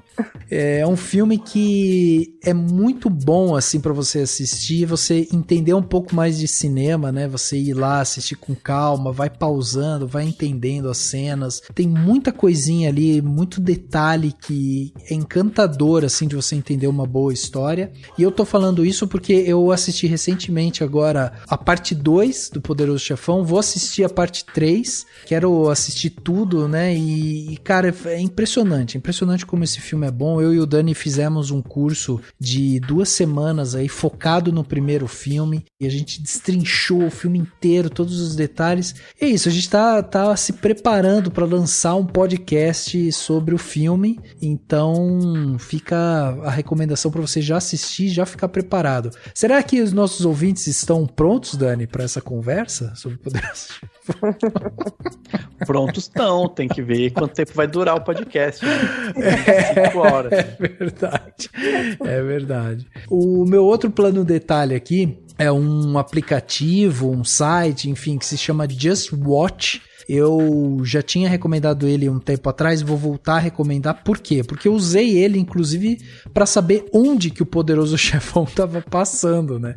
E o Just Watch é justamente isso, assim, ele serve, você faz um cadastro lá, é super rápido, você escreve o nome do filme em português mesmo, e aí você entra lá no perfil do filme, como ele tem cadastrado todas as plataformas de streaming, então é Netflix, Disney Plus, Prime Video, Telecine, Globoplay, tem várias lá, ele tem várias, inclusive Apple, enfim, Mubi, tem várias coisas lá. E aí quando você bate o nome do filme, ele já te fala, ó, esse filme está nesses streamings. E é ótimo isso, porque hoje em dia, né, com a quantidade de streaming que a gente tem, a gente se perde toda hora em onde que esses filmes estão passando. Então, por exemplo, O Poderoso Chefão, ele tá passando tanto na HBO Max, como também na na Apple TV, tem lá na Apple TV para alugar, na HBO Max é só você entrar lá e dar o play, e aí é super simples, né? Então é só um exemplo, mas esse aplicativo é muito legal porque inclusive ele mostra também todos os lançamentos, tipo, o que tá sendo lançado na Netflix, o que tá sendo lançado agora na Globoplay e tal. Cara, eu uso muito esse aplicativo porque ele me ajuda a organizar um pouco o que eu quero ver e tal, então fica esse plano detalhe também. E o padrão dele, desculpa, Rafa, o padrão dele é título de Portugal, então ele deixa mais maravilhoso ainda, né? Que tem títulos diferentes.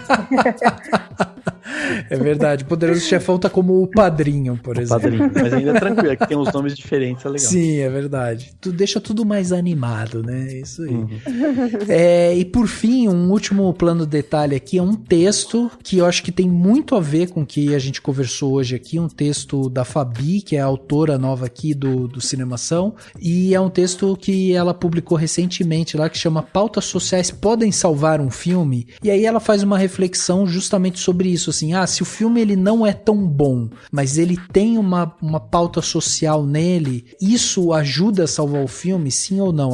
Ela levanta uma reflexão, né? E aí, como é um texto, é um artigo, é uma coisa muito pessoal, é legal que ela vai construindo o pensamento dela ali, vai dando os exemplos do que ela percebeu, como ela se sentiu, o que ela viu, onde que a pauta social salvou um filme, onde ele não se salva. Então ela traz essa discussão, uma reflexão, né, para você aí que tá ouvindo e aí vai lá ler. E aí eu acho que é muito legal para quem quiser caminhar com isso, porque, por exemplo, o Medida Provisória é um que trouxe esse questionamento. Teve gente falando sobre, é um filme que é muito novelesco, teve gente falando sobre as interpretações que a gente falou aqui e tal. Acho que não é o caso de nós três, né? Nós três gostamos do filme, mas eu acho legal isso, porque daí essa discussão é importante de ter justamente pra gente entender como a obra se encaixa dentro das suas pautas e dos temas, e como os temas também podem ser abordados dentro dos filmes e tudo mais. Fica essa reflexão, vai lá ler o texto, manda uma mensagem pra Fabi também, diz o que vocês acham e tal. Acho que vai ser muito legal estender essa discussão para além do texto da Fabi. Certo? São esses meus planos detalhes. E Tami, você, o que trouxe de bom aí pra gente de plano detalhe? Bom, tenho 2 planos detalhes hoje. O primeiro é óbvio, assistam Medida Provisória no cinema, prestigiem o cinema nacional, como o Rafa já falou, então acho que é importante pontuar de novo isso aqui. Sim, exatamente. E o segundo, cara, é um reality muito delicioso, que, enfim, já tá começando aí a bombar um pouco nas redes sociais, mas é o Crescidinhos, que é um reality japonês exibido há mais de 30 anos no Japão, e que chegou agora com uma temporada na Netflix, e assim, tá sendo minha salvação do dia, sabe? Eu tô com a cabeça cheia, eu coloco e eu dou risada, eu choro. E assim, eu literalmente choro. Ontem eu me peguei chorando muito com esse programa. Pra quem não tá familiarizado, é um programa japonês, né? Em que crianças de 2 a 4 anos são ali desafiadas a fazer coisas de adultos. Então, é óbvio que tem toda uma produção. É maravilhoso, assim. Então, o primeiro episódio, por exemplo, é um garotinho de 2 ou 3 anos, não me recordo muito bem, mas ele tem que ir no mercado comprar curry, comprar não sei o quê, e aí ele vai sozinho. E assim, é muito bacana ver, né, como que a cultura japonesa cria as crianças, né? Como que elas têm essa independência desde muito cedo. A gente tá falando de um programa que, enfim, a produção acompanha, tem vários cinegrafistas ali ao redor das crianças, tomando todo o cuidado, mas é muito importante, assim, conhecer essa cultura, sabe? Porque são crianças, acho que eu tava até comentando isso, que às vezes a gente desdenha muito, né, do conhecimento de uma criança de 2 anos, a gente, ele não entende, ou ele não sabe do que, enfim, do que a gente tá falando, mas é super legal ver como as crianças realmente elas são inteligentes, e elas se lembram do que é pra comprar, e elas se lembram do que é pra falar, então assim, cara, é maravilhoso, sabe, maravilhoso, assim, são pequeninas crianças indo ao mercado, comprando várias coisas e voltando carregando sacolas, assim, é maravilhoso, enfim, tem 20 episódios essa primeira temporada, são episódios bem curtinhos, assim, duram em média 7, 10, 12 minutos, mas é um reality, assim, que você vai colocar e você vai se surpreender, sabe? Eu falei, eu vou ver um episódio aqui só pra ver o que é, e eu me vi pegando e assistindo 10 episódios, assim, na sequência, enfim. É maravilhoso, maravilhoso. Caraca, eu fiquei muito curioso agora, eu vou ter que assistir. Você vai adorar. É maravilhoso. Não, assim, e seriado japonês, você também acertou o Dani aqui. Sem querer, você pegou aqui de cunhinha, aqui acertou o Dani, viu? Dani Terrace House. Saudades de Terrace House. Esse é um que eu preciso ver. Terrace House é muito louco, é muito louco. Eu vou tá na minha lista, cara. Inclusive, o meu chefe tava falando muito desse reality, assim. Eu coloquei na lista, mas ainda não vi. Mas gente, Crescidinhos, assim, é a melhor pedida, sério. Eu achei ótimo que não é tipo os Crescidinhos, é só Crescidinhos. Isso torna tudo mais fofo. É muito fofo. Não, o episódio que o menininho vai até o mercado e aí ele é exatamente esse menininho do curry, assim, ele pega outras coisas, sei lá, bolinho de peixe, umas coisas assim, e aí ele tá no meio do caminho e lembra do curry, e aí ele volta pro mercado, porque ele, né, esqueceu. E o mais engraçado é que a mãe pediu curry doce, e aí ele identifica a embalagem porque tem um desenho vermelho, assim, e ele, cara, é muito doido ver isso, sabe? Você fala, sei lá, eu tenho essa coisa de às vezes no mercado esquecer alguma coisa, e uma criança de 2 anos vai e recorda, sabe que é pra comprar. Enfim, é maravilhoso, é maravilhoso. Eu abri aqui no... Eu abri aqui na Netflix pra colocar o link, e aí aparece um menino que tá andando com uma térmica com os peixinhos, e aí os peixinhos caem no chão. Tá. Dani, inclusive, esse foi o episódio que eu assisti ontem, eu chorava, você não tá entendendo, assim. Eu chorava, literalmente, porque dá muita dó, sabe? Tentando pegar o peixe, e aí o mais legal, assim... Ele não consegue pegar o... Exato, e é muito doido, porque assim, eles têm tanto essa coisa da disciplina, né, é tão enraizada desde cedo, que tem um episódio de uma menininha que ela fica triste de não conseguir realizar uma dessas tarefas, e aí ela chega em casa, ela chora muito, e aí ela fala pra mãe dela, eu quero voltar, eu quero ir lá realizar, sabe? Então é muito interessante ver, assim, tão pequenininhas, assim, de 2, 3 anos, falando muito, enfim. Gente, é um reality maravilhoso, assim, eu tô panfletando Crescidinhos pra todo mundo, acho que é muito bom. Caraca, meu, demais, tá aí, então. Lembrando você, né, que links estarão aqui no post, então se você perdeu alguma coisa, vai no post desse podcast, vai estar lá tudo listadinho, é só você ir lá, clicar, você já vai ser direcionado, como no caso de Crescidinhos, é só você clicar, já vai direto pra Netflix, porque eu já vim aqui, já peguei o link aqui, eu vi essa cena maravilhosa aqui dos peixes caindo no chão. É isso. Dan, vamos fechar plano de detalhe desse podcast? Vamos sim. Eu, na verdade, vou indicar uma coisa só. Vou indicar um filme que eu também vi esse fim de semana, que fazia tempo que eu tava pra ver. E é muito interessante porque ele conversa bastante com Medida Provisória. Ele tem, enfim, a temática tem muito a ver, mas daí ele vai focado muito na resistência dos alunos, né? Nas escolas, né, de ensino médio e tal, no Brasil, mas enfim, também é muito inspirado na questão dos Panteras Negras e da luta por conta do racismo estrutural dentro da escola, que é o filme Cabeça de Negro. É um filme que foi super premiado, super recomendado e tal, ele tá disponível na Globoplay, e é um filme que, enfim, basicamente conta a história de um menino que tá lendo coisas dos Panteras Negras, é incentivado por uma professora, que também tá na medida provisória, que é a Jessica Ellen, né, que tá no filme, e ele, enfim, decide resistir dentro da sala e não sair da escola mais, porque ele foi mandado, ele tá para ser mandado embora, porque a escola vê ele como um aluno problemático, e a escola tá cheia de problema, tá toda caindo aos pedaços, tudo estragado na escola, tem livro, e ele vai meio que investigando, filmando, e isso ganha uma proporção grande, e vira uma greve dos alunos e tal, mas ao mesmo tempo o filme mostra muito a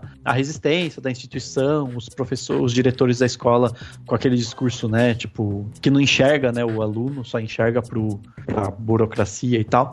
É bem interessante, é um filme rápido, tem 1h20, assim, 1h15, uma coisa assim, e é muito intenso, assim, muito forte, assim, muito, como dizer assim, muito provocador também. Então fica a dica, tá na Globoplay. Até no Player tem minhas dúvidas, eu tenho a assinatura da Globoplay, mas tenho minhas dúvidas se ele não tá disponível de forma aberta, porque ele tá num player diferente, assim. Pode ser viagem minha, mas enfim, tá na Globoplay.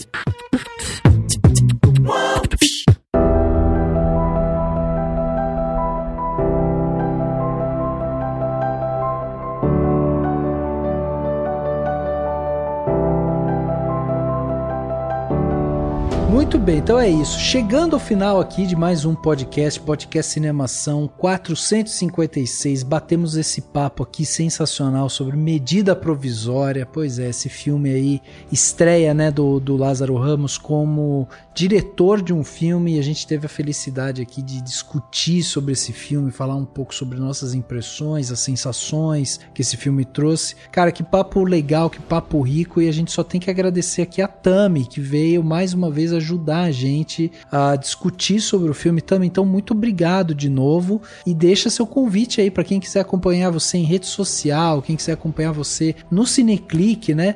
Inclusive tava procurando aqui no canal do Cineclick sua entrevista com eles, Tami, mas não tem, né? Ah, tem! Depois eu vou mandar o link pra vocês. Ah, mas tá no canal do Cineclick? Ele entrou em texto, Rafa. Ele entrou em texto. Ah, entrou em texto. Ela tá em texto. E depois eu mando o link pra vocês lerem e tal. Mas é isso. Então ótimo. Então eu quero ver. Eu queria ver você do lado, sentindo o cheirinho do seu Jorge. Do seu Jorge. Eu mando depois o Bruto. Eu mando o Bruto pra vocês. Eu fico aqui vendo esse Bruto que eu amei.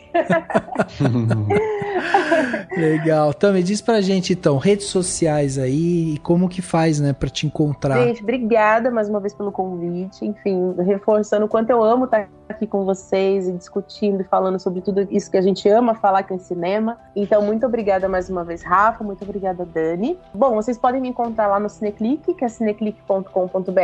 Lá eu tô falando sobre vários filmes, falei sobre Medida, tem lá a minha entrevista com o elenco, com o Lázaro, tem também uma análise do filme. E nas minhas redes sociais, vocês me encontram no Twitter, que é o @TamisVL. E no Instagram é TamisV, @TamisV. Então lá eu falo também de várias coisas, eu sempre brinco que eu falo de tudo um pouco. E aí vocês me encontram lá falando sobre o mundo, sobre música, sobre cinema, sobre minha vida, reclamando, falando de Pantanal. E é isso.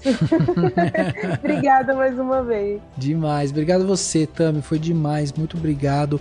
Dani, obrigado também. Mais um papo sensacional agora sobre cinema brasileiro, Dani. Sensacional. Brigadão, Rafa. Brigadão todo mundo que tá ouvindo até aqui, né? Sobre esse filme brasileiro. Assistam filme brasileiro no cinema. Brigadão, Tami, por ter participado, por ter topado esse papo. Acho que desde que você indicou o filme, a gente já tava aqui, né? Vamos gravar com a Tami, então, sobre ele. E é isso. Todo mundo que tá ouvindo. Até semana que vem e vai pro cinema ver filme brasileiro. É isso, vai pro cinema, é isso aí. O podcast Cinemação 456 fica por aqui e a gente se vê no próximo.